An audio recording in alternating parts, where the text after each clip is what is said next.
আসসালামু আলাইকুম। ষষ্ঠ গণবিজ্ঞপ্তি প্রত্যাশী যারা ষষ্ঠ গণবিজ্ঞপ্তিতে আগামী 22 তারিখ থেকে আবেদন করবেন তাদের জন্য আজকের এই ভিডিওটি খুব গুরুত্বপূর্ণ।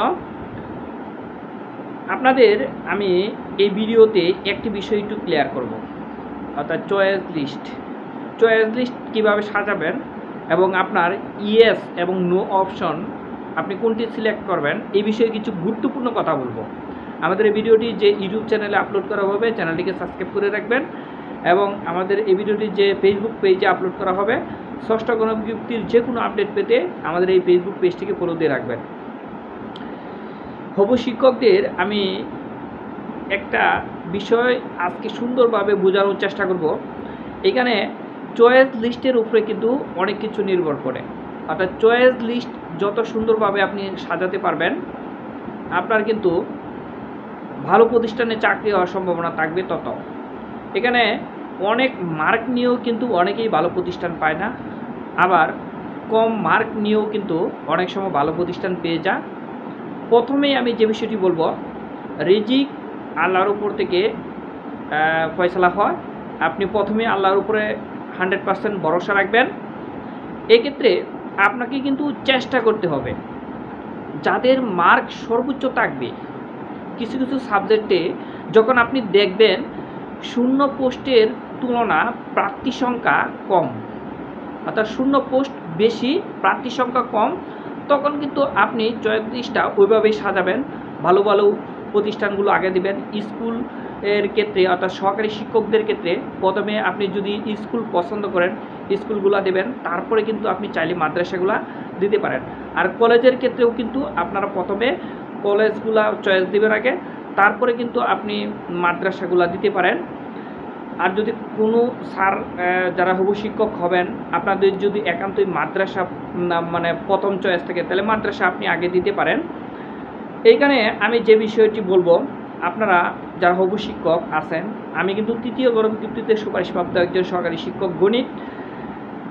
আপনারা বিষয়টা অনেকেই অবগত আছেন, তারপরে এই ভিডিওতে আমি একটু আপনাদের সাথে শেয়ার করি।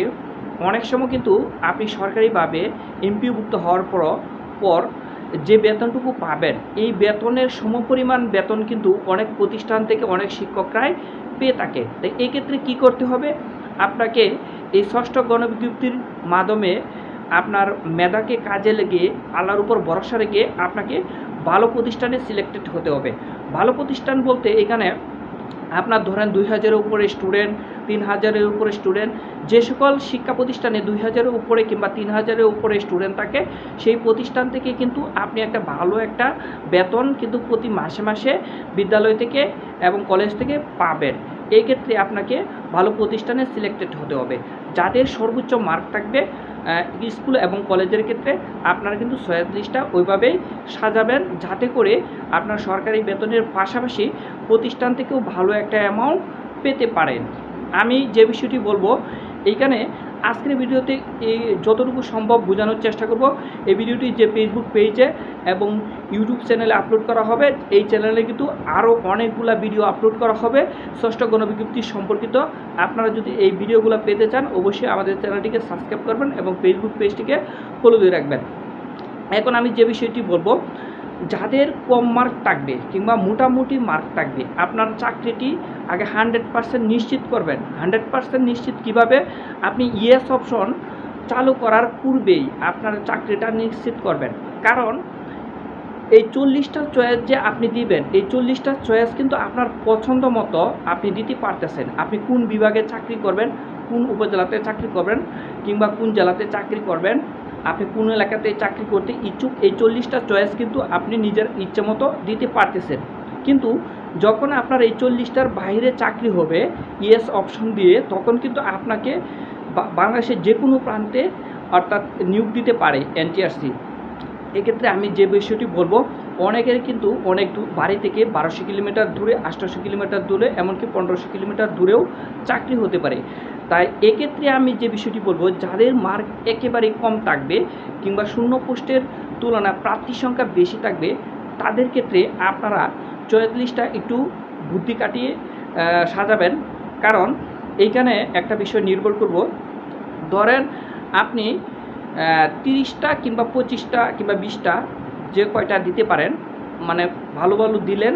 তারপর কিন্তু 10টা কিংবা 15টা আপনি এমন প্রতিষ্ঠান দিবেন যেগুলাতে আপনার চাকরিটা 100% কনফার্ম হয়, আপনার ইয়েস অপশনে যেতে না হয়। হয়তো বা যাদের কম মার্ক থাকবে তারা অবশ্যই ইয়েস অপশন চালু করে রাখবেন।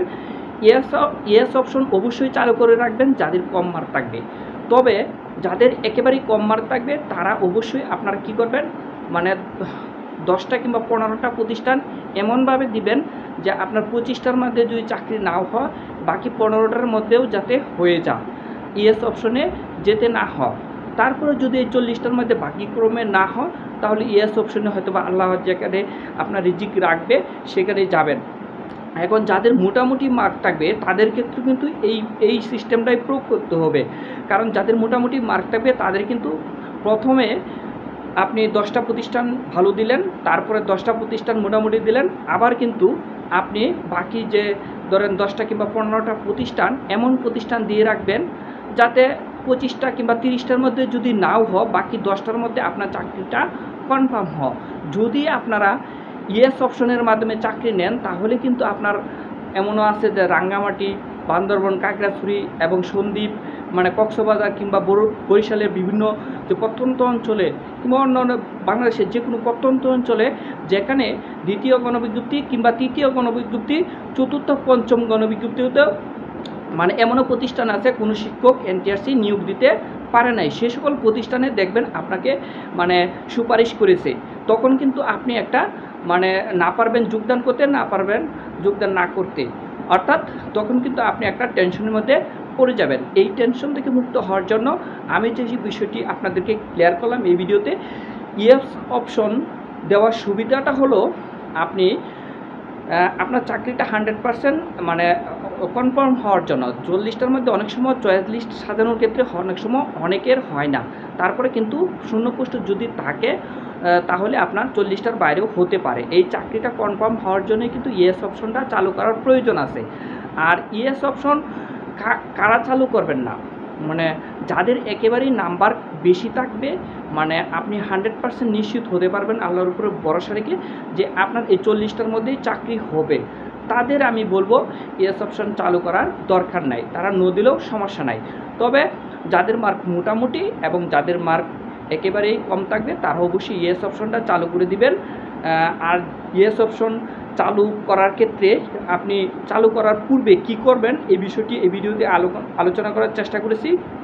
সম্মানিত হবু শিক্ষকদের আমি বলবো, আমি একজন শিক্ষক, আপনারও শিক্ষক, ষষ্ঠ গণবিজ্ঞপ্তি বিষয়ে যে কোনো আপডেট পেতে, যে কোনো বিষয়ে জানতে আমাদের ফেসবুক পেজে মেসেজ করতে পারেন এবং ইউটিউব চ্যানেলে কমেন্ট করতে পারেন, এবং এই ভিডিওর নিচে যারা কমেন্ট করবে প্রত্যেকের কমেন্টের উত্তর দেওয়া হবে। এবং আপনাদের যে সনদ মানে প্রদান করা হয়েছে আপনার মার্কটি মানে কত, যদি আমাদেরকে কমেন্ট বক্সে জানান কিংবা আমাদেরকে ইনবক্স করেন, আমরা অবশ্যই আপনাদেরকে মানে শিক্ষা বিষয়ক পরামর্শ দিয়ে সহযোগিতা করার চেষ্টা করব ষষ্ঠ গণবিজ্ঞপ্তিতে যারা আবেদন করবেন।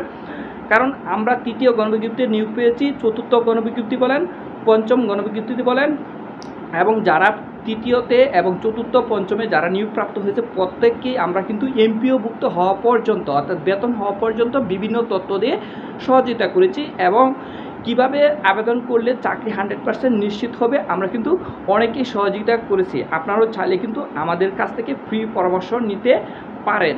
তবে আপনারা যেহেতু শিক্ষক, আমাদের এই চ্যানেলটি বড় হওয়ার জন্য এবং ফেসবুক পেজটি বড় হওয়ার জন্য চ্যানেলটিকে সাবস্ক্রাইব করবেন এবং ফেসবুক পেজটিকে ফলো দিয়ে অবশ্যই ইনবক্স করবেন। 100% আপনাদেরকে ভালো পরামর্শ দিব ইনশাল্লাহ।